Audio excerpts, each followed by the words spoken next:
Top quality और consistent performance के लिए सिर्फ सिल्वर पंप नाम याद रखना। સંવેદનશીલ વિસ્તારમાં ગેરકાયદે પ્રવેશ કરનારા ઝડપાયા। અતિ સંવેદનશીલ પ્રતિબંધિત અભયારણ્યમાંથી 6 માછીમારની ધરપકડ। સરહદી સુરક્ષા વિસ્તાર યાક ટાપુમાં ગેરકાયદે કર્યો હતો પ્રવેશ। અભયારણ્યમાં બોટ થકી પ્રવેશ કરી માછીમારોનો કર્યો હતો પ્રયાસ।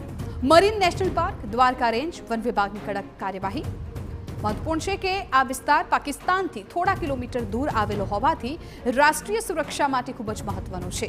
આ ઉપરાંત નૌસેનાની હદો અને દરિયાઈ ઇકોસિસ્ટમની સુરક્ષા માટે અત્યંત મહત્વપૂર્ણ છે, જેથી ગેરકાયદે પ્રવેશ માત્ર વન્ય જીવન નહીં પરંતુ રાષ્ટ્રીય સુરક્ષા માટે પણ ખતરો છે।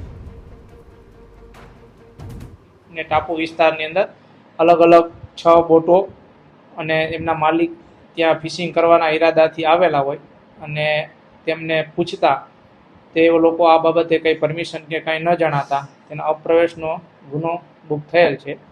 અને જે આપણે અભયારણ્ય વિસ્તાર હોય એટલે ભારતીય જે વન્યજીવ સંરક્ષણ અધિનિયમ 1972 મુજબ ગુનો નોંધવામાં આવેલ છે।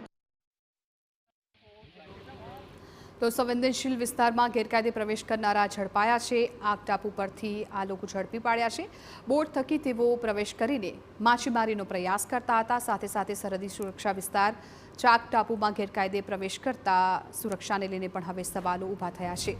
અભયારણ્યમાં બોટ થકી પ્રવેશ કરી માછીમારીનો પ્રયાસ કરવામાં આવ્યો હતો।